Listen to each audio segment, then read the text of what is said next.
Fabrice Duvels, bonjour. Bienvenue au Festival européen du film fantastique de Strasbourg. Tu viens nous présenter Adoration, qui est en séance spéciale et qui sera projetée ce soir. Adoration clôt pour toi une trilogie, mais au-delà de cette trilogie, j'ai l'impression qu'il correspond à tes autres œuvres dans la mesure où c'est un film d'errance. Et que c'est quelque chose qu'on retrouve beaucoup dans ton œuvre, aussi bien dans Vignane que dans Calvaire ou Alléluia. C'est des personnages qui sont en partance pour aller quelque part. Oui, oui, mais c'est pas délibéré, hein. Au fond, je crois que l'errance, c'est juste que ça me permet d'avoir un schéma narratif ou dramaturgique qui me correspond. Ça en fait sa limite aussi, hein, mais ça me permet en fait de déstructurer une obsession. En fait, l'errance me permet de rendre... Enfin, quand je te dis de déstructurer l'obsession, c'est de la rendre pathologique. Et de la rendre pathologique visuellement. C'est-à-dire que je démarre d'un climat qui est somme toute assez naturaliste. Et dans l'errance, ça me permet de déstructurer en combinant l'espace et la psyché du personnage de la même manière. Et de dérégler, en fait. C'est pour ça que j'aime bien les personnages qui errent. Mais encore faut-il que ce soit verrouillé, que ce soit le moins chiant possible et que ce soit utile. Et après, il y a l'errance, mais il y a aussi la contamination. Généralement, ils sont deux, donc dans l'errance, ils se contaminent l'un l'autre. Ça va de pair, effectivement. Alors, cette errance, elle est illustrée par des éléments de décor aussi, les ponts, les tunnels, les rivières. La rivière, ça induit un côté mythe et ça renvoie un petit peu à Mark Twain dans le film. Est-ce que c'est une référence consciente? Non, Non. non, non. Non, il y a rien vraiment de... En fait, je dis ça très modestement, j'ai pas besoin de me cacher, hein, mais je dirais, je suis un cinéphile avant d'être cinéaste. Je suis amoureux pathologiquement du cinéma, donc je vois beaucoup de choses, j'ai vu beaucoup de choses, et je suis toujours curieux, profondément curieux du travail des autres. Mais sur ce film-là, j'essaie vraiment de me débarrasser de mes référents, en fait. J'ai essayé de faire un film qui soit très libre, qui soit profondément sincère. J'essaie de me... D'habitude, je peux me cacher de manière inconsciente, hein, derrière un peu de la violence ou derrière le grotesque. Ici, j'essaie d'être le plus nu possible et j'essaie d'être dans une émotion, mais pas une émotion facile, une émotion que j'ai essayé d'être la plus noble possible, une émotion forte. Enfin, faire un film à hauteur d'enfant, dévasté par l'amour, bah, quand on est adolescent et qu'on goûte pour la première fois à l'amour, ça nous dépasse. C'est comme une épiphanie, quoi. Il y a quelque chose qui nous dévaste complètement. Donc les références, si tu veux, j'essaie de les éviter. Alors bien sûr, je suis pétri de référents, puisque forcément je suis cinéphile. Et puis tu parles de Mark Twain. Enfin, tout ça, c'est des choses qui me parlent forcément. Mais encore une fois, c'était l'idée d'avoir quelque chose de profondément, pas réaliste, mais naturaliste au départ. Et j'ai beaucoup erré moi-même à la recherche de décors. Et dans ces décors, faire muter en tout cas cet amour absolu, en fait, cette promesse d'amour absolu, et de la faire muter dans des décors, comme j'ai fait avec Calvaire ou comme j'ai fait avec Alléluia, qui sont des décors qui ne sont pas juste des décors, c'est-à-dire que la psyché des personnages prend le pas sur ces décors. Dans Vignane, peut-être de manière un peu plus maladroite, mais dans Vignane, c'était ça, c'est-à-dire que au plus cette femme est folle, au plus l'environnement devient hostile et il devient presque organiquement hostile. Et donc, c'est toujours ce que je cherche. C'est pour ça que je passe beaucoup de temps en repérage, que j'essaie de choisir le plus précautionneusement possible mes décors et que je m'obstine à tourner en pellicule. Parce que ça me permet de déployer, en tout cas, de faire basculer le naturalisme vers une sorte de poésie. Et entends-moi bien sur le terme poésie, hein, sur une poésie forte, quoi, physique. En fait, probablement que la physicalité est ce que je cherche le plus. C'est-à-dire que j'essaie de construire ces films de manière très simple, comme un artisan. C'est pas très intellectuel, en fait, comme démarche, mais c'est comme un artisan qui essaye de transmettre une émotion sensoriel au spectateur. C'est-à-dire que, alors tu vois, les gens qui se disent oui, non, moi je veux faire du cinéma sensoriel, c'est plus du tout ça que je veux faire, hein. C'est-à-dire que c'est juste construire des films comme des torpeurs, comme des fièvres un peu éveillées, et comme le goût d'un après-rêve. Tu sais, il y a quelque chose qui te reste dans la bouche, tu y penses la journée. En fait, c'est ce que j'espère toujours faire, c'est-à-dire que les gens quittent la salle en emportant une étoffe, un bout, une sensation du film que je leur propose. Et avec cette volonté ici prédominante, c'était un film qui, Adoration était un film qui allait plus vers la lumière. Calvaire allait vraiment dans les ténèbres. Alléluia aussi. Ici, c'était vraiment la volonté dans une folie certaine, hein, mais d'aller vers une lumière, et d'aller vers quelque chose de très lumineux. Tu associes les 3 films dans une trilogie des Ardennes. Est-ce que tu me disais même que finalement il y a des ponts, des liens entre les 3 œuvres, entre Calvaire, Alléluia et Adoration. Est-ce que tu vois une linéarité entre les 3 films ou finalement est-ce que ça peut chambouler? Non, c'est une proposition en fait. Après ça n'amusera que moi et peut-être quelques personnes qui aiment beaucoup les 3 films. Il permet en tout cas de créer un monde avec des noms, avec un personnage féminin qui est le personnage de Gloria, qui va revenir, hein, je m'en débarrasse pas en fait de Gloria, parce qu'elle est dans Calvaire, elle est dans Alléluia et elle est dans Adoration. Elle sera dans mon prochain film aussi qui s'appelle Inexorable. Donc il y a des liens, ça, en fait, je sais pas pourquoi, et c'est encore une fois, c'est pas délibéré, c'est juste que quand je me mets à table et que je me mets à écrire, il y a des noms que j'ai déjà, tu vois, investis, et je préfère utiliser ces noms-là, et au fond, ça crée une espèce d'organe, en fait, d'orgasme fantasmé, et qui me plaît bien, finalement. Je me dis pourquoi pas, voilà, c'est avec ça que je vis, et... Il y a une chose fascinante et dans les 3 œuvres, et je suppose que c'est en grande partie délibéré quand même, c'est que les films ne s'inscrivent dans aucune temporalité précise. On peut être en 1975, en 1995 ou en 2015. Il y a extrêmement peu d'éléments qui permettent d'identifier le temps du récit. Ça, c'est une volonté très forte de ma part. Après, c'est parce que je ne suis pas un réaliste, en fait. C'est-à-dire que je m'inscris complètement en faux par rapport au cinéma français actuel. Ou de manière générale, hein, tu vois, cette volonté d'être dans des faits divers, des faits de société, dans la réalité crue. Moi, je trouve l'époque abominablement laide.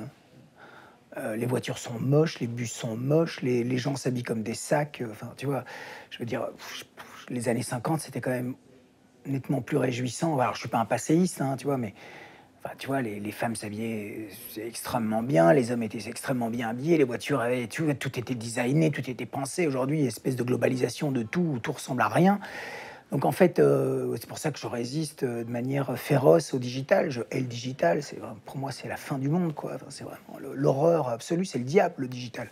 Ça casse tout, ça casse toute poésie. Après, il y a des gens qui l'utilisent bien, le digital, hein. Je dis pas que c'est la vérité vraie, hein, ce que je dis, mais en fait, ce qui m'intéresse, moi, c'est un travail alchimique. Tu vois, c'est vraiment.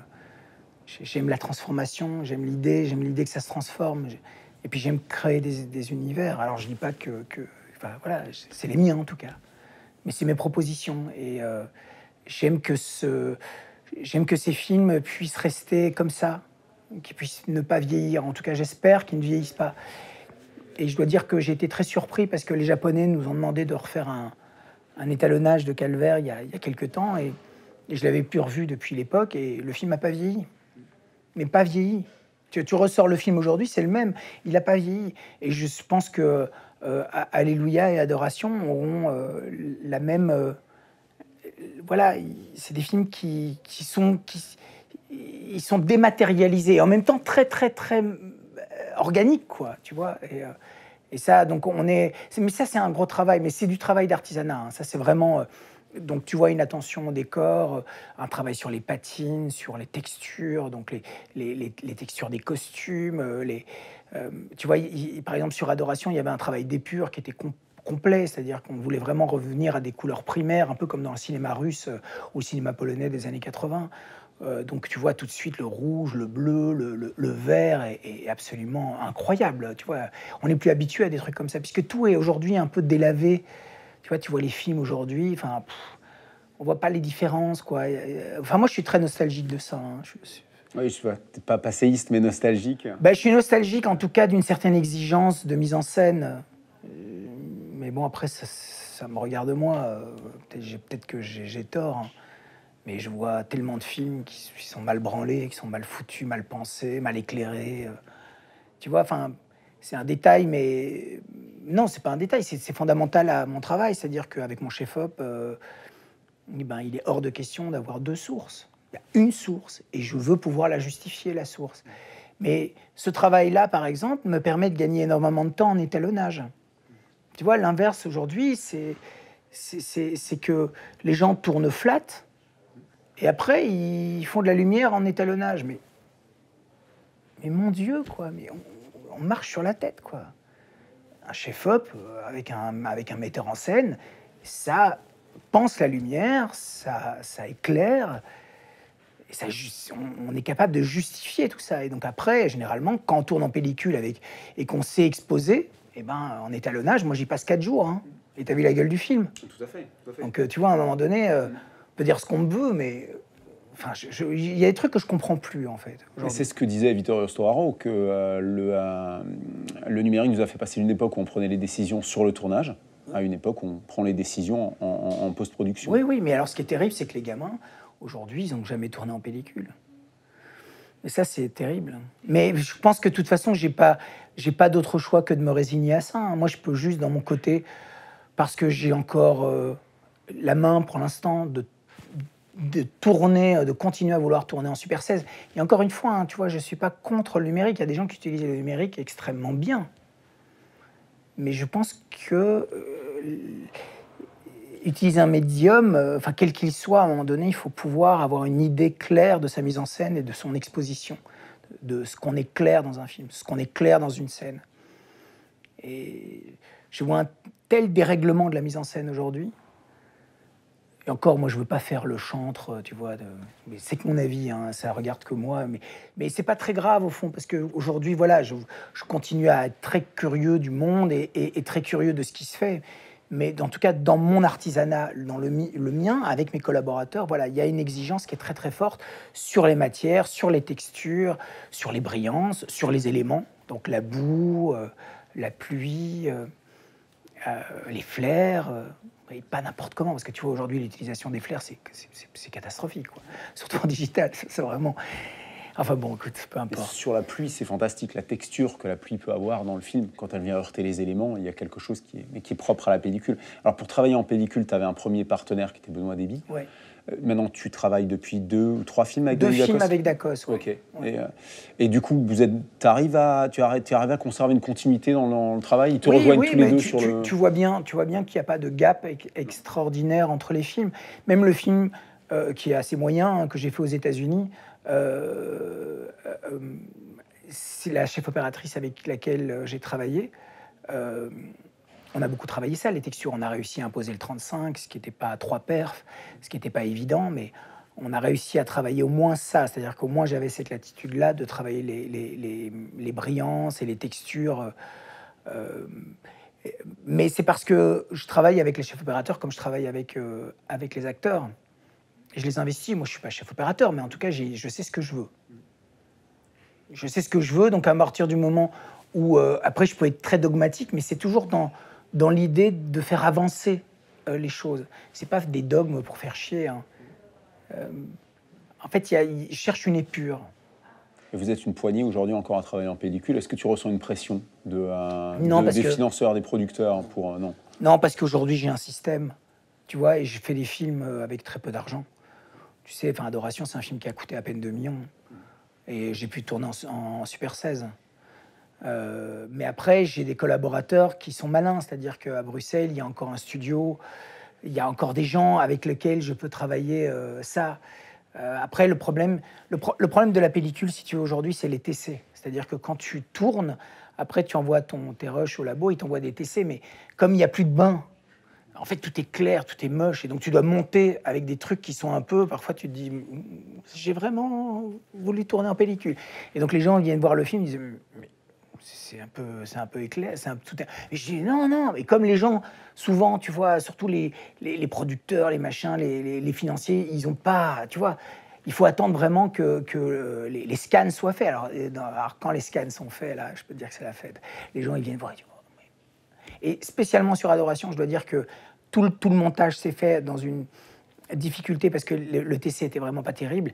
Mais dès que les scans ont été faits, c'était, je te jure, c'était pour moi, hein, pour moi, mon petit plaisir.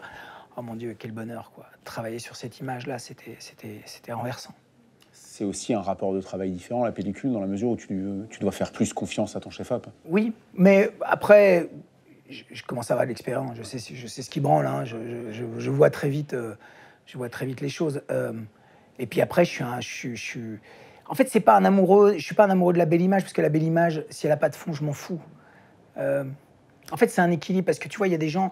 Je déteste l'image pub, par exemple. C'est-à-dire que c'est tellement commun aujourd'hui. Alors, tu vois, les gens travaillent en digital. Alors, ils cherchent l'anamorphose parce que ça casse un peu le côté digital. Alors, ils vont chercher des flairs. Tu vois, il y a un truc comme ça. Mais tu vois bien que c'est fait, qu'il y a rien, il n'y a pas de souffle. Il suffit de voir n'importe quel film de Vajda des années 80. Tu vois tout de suite, il pose sa caméra. Tout de suite, c'est centré, c'est sincère, c'est cru, c'est passionnant, quoi. Bah, modestement, c'est ce que je cherche, moi. Je cherche juste, encore plus sur ce film, tu vois, où j'essayais de me suis contraint à une épure. Tout le temps, j'essayais, mais c'est super compliqué, hein, d'être simple. Simple et d'être le plus sincère possible et de chercher une émotion. C'est pas, c'est pas évident, hein. C'est vraiment pas évident. Parce que ça demande beaucoup de... Ouais, enfin, je crois que c'est compliqué de faire ça, d'essayer de faire ça. Parce que tu t'exposes beaucoup, en fait. Là, l'émotion, elle est obtenue une convergence entre la lumière, la texture et puis le travail des comédiens, qui est exceptionnel sur le film. Tu me disais que dans ta direction de comédien, du moins avec certains comédiens chevronnés, tu es très interventionniste. Toujours, mais je suis interventionniste dans tout. Mais ça, c'est ma manière de travailler. Je suis comme ça aujourd'hui. C'est comme ça que je peux pas faire autrement. C'est-à-dire que, si tu veux, j'ai une formation de comédien, moi. Je suis un très, très mauvais comédien, mais c'est-à-dire que dès que la caméra démarre, dès que l'action est donnée, c'est comme si c'est comme si je me substituais aux acteurs. C'est-à-dire j'ai besoin de traverser ce qu'ils sont en train de traverser.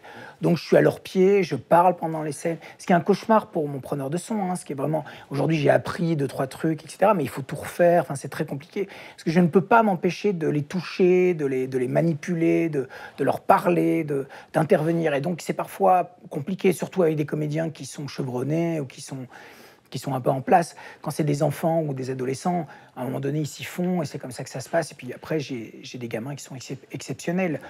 Thomas est probablement le plus bel acteur avec lequel j'ai travaillé, tout film confondu. Benoît Poulvoorde, il est génial. Il y a du génie chez Benoît, mais il faut le ramener à rien. Il faut l'empêcher de tout tic. Et puis il est tellement pourri par un certain cinéma français que il est gâté, quoi. Tu vois, c'est de l'or en barre qui est gâté. Et donc il faut le ramener à rien. Il faut l'amener à une espèce il faut l'amener à du cru, quoi, du primaire. Et donc il faut le ramener. Et moi je lui laissais rien passer.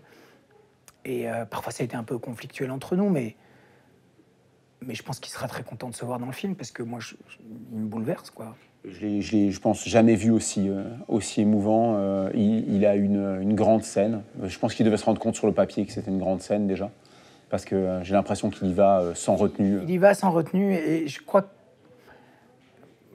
Écoute, il m'a donné 6 jours, c'était pas évident. Surtout aujourd'hui, pour lui, c'est pas évident. C'est un personnage compliqué. J'ai une reconnaissance, je lui serai éternellement reconnaissant d'avoir accepté de faire ce film. Je l'aime beaucoup, hein. Nos rapports ont été parfois un peu difficiles, mais je l'aime vraiment, vraiment beaucoup. Je pense que c'est de l'or en barre, Benoît. C'est vraiment un comédien au-dessus des autres, aujourd'hui. Je vois pas peut-être Depardieu à une époque, mais je vois pas d'équivalent, quoi. Je pense que Benoît a quelque chose en plus.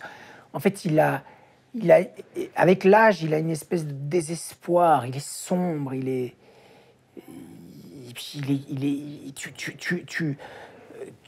tu tu peux vraiment te plonger en lui.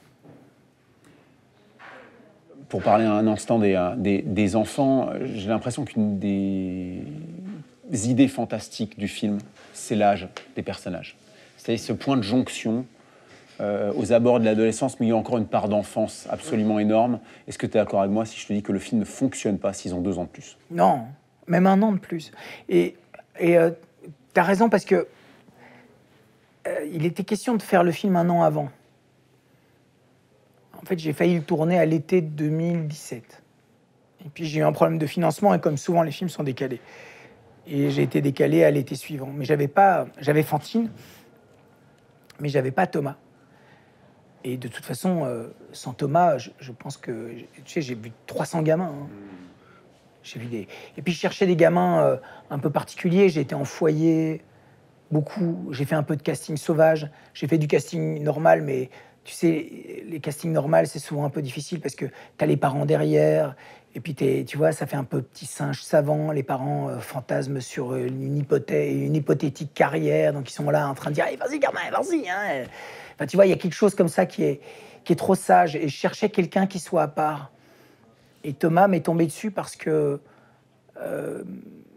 il y avait une annonce qui a été faite. Et puis, j'ai un copain qui gère un site Ion Cinéma que tu dois connaître, Éric Lavallée, et qui m'a écrit un email en me disant « Je viens de voir un film à Venise, c'est jusqu'à la garde, il faut que tu vois ce gamin, il est vraiment renversant. » Et j'ai vu les premières photos, mais il me semblait très petit. Tu vois, et en 1 an, forcément, il avait grandi. Donc je l'ai rencontré, j'ai vu le film très vite, et puis je l'ai rencontré. Et quand je l'ai vu, en fait, il y a eu quelque chose d'immédiat. Parce que Thomas, il a une faculté exceptionnelle, j'espère qu'il la perdra jamais, c'est que c'est un acteur qui écoute. Tu lui dis, mais il avait lu le scénario, et il comprenait que ça allait être exigeant, et tout ça. Et je dis, mais comment tu vas faire pour interpréter tout ça? Et il m'a fait, je vais écouter. Et sans déconner, hein, c'était, tu vois, d'un coup, j'ai eu un sourire. Je me suis dit, il a tout compris, ce gamin, quoi. Puis on a fait les essais avec Fantine, et leur tempérament, ils ont des énergies très différentes. Et très vite, j'ai vu que ça fonctionnait, que c'était vraiment, que ça marchait très très fort entre eux. Mais tu as complètement raison, parce que, en plus, Thomas est arrivé un peu plus. Donc, on a tourné à l'été 2018, et quand il est arrivé, il avait déjà grandi énormément. Tu vois, les gamins, en quelques mois à ce moment-là, là aujourd'hui, je l'ai vu la semaine dernière, il a une tête de plus, tu vois, il parle comme ça. Enfin, tu vois, c'est plus du tout le même gamin. Là, il était vraiment à la frontière, et Fantine aussi. Et donc, le fait d'avoir reporté le film d'1 an, ça a été très, très bénéfique pour tout. Parce qu'ils deviennent sexués, mais en même temps sans conscience, sans véritablement conscience de ça. Et ça, c'est vraiment quelque chose... tu captes à ce moment-là, malgré moi, hein, quelque chose d'assez incroyable. Et on croit à sa candeur. Ah, oui, c'est oui. ça qui est fantastique. Mais il l'est, hein. Je te jure qu'il l'est. Hein. Il l'est vraiment. Et il y avait vraiment l'idée voilà, du Candide, tu vois, du Candide de Voltaire, ou même de l'idiot de Dostoïevski, c'est-à-dire cette puissance dans la bonté, cette empathie qui dévaste, en fait, et qui n'existe. Tu vois, cette réelle empathie. En fait, ça, c'est quelque chose qui est bouleversant. Ce que je trouve aussi totalement fascinant, c'est que c'est un film qui est bienveillant vis-à-vis du monde, dans le sens où ces gamins voyagent. On pourrait croire qu'ils vont faire des mauvaises rencontres, que le monde va s'acharner sur eux, mais tous ceux qu'ils rencontrent sont fondamentalement bienveillants, et la violence, elle vient d'eux à chaque fois. Ouais, oui, mais ça me touche beaucoup, hein, ce que tu dis, parce que c'était ça, c'est-à-dire que c'était un film, j'ai voulu faire un film profondément laïque, en fait. J'ai été élevé dans des dogmes très religieux, mais là, c'était un film où la notion de péché n'existait pas. Il y a juste une forme de bonté, mais sans être... c'est pas un postulat moraliste, je suis pas du tout un moraliste, je déteste ça. Hein. Mais juste investir,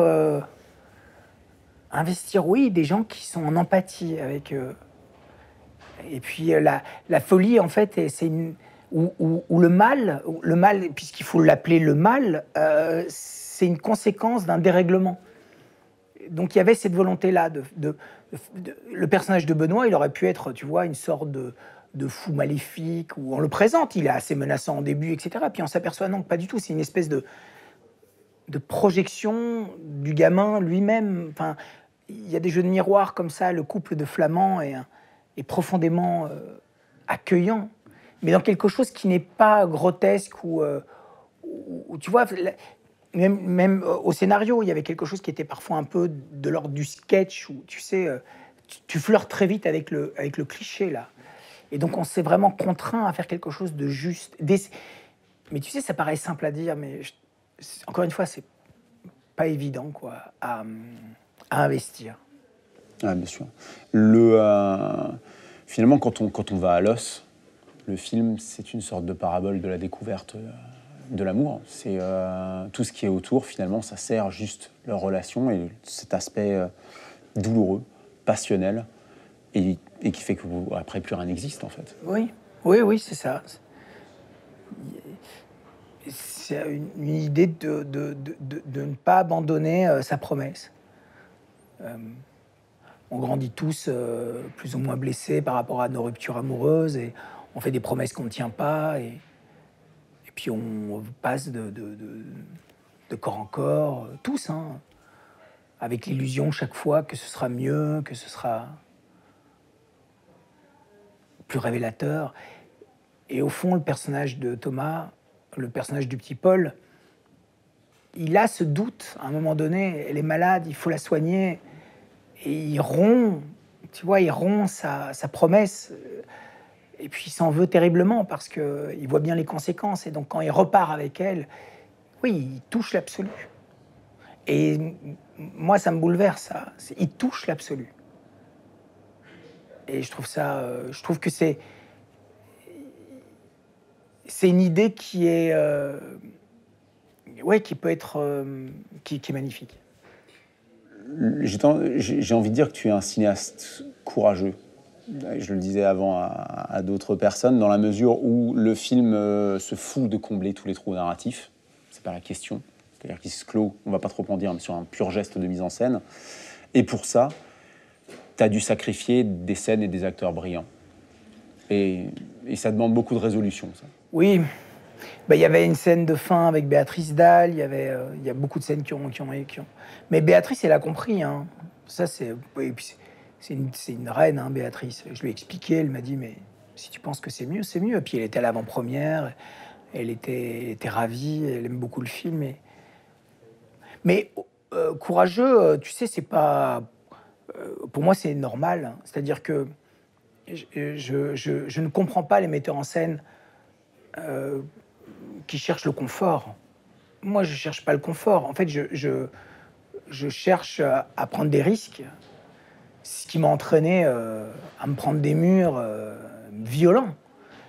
Mais on m'a pas encore tué, donc je continue. Mais j'ai pas du tout de... En fait, si tu veux, mes modèles, c'est Huston, c'est Fuller, c'est cette idée-là, quoi. C'est Nicolas Ray, c'est ceux-là qui m'ont fait rêver. Herzog, c'est des mecs comme ça qui me font bander.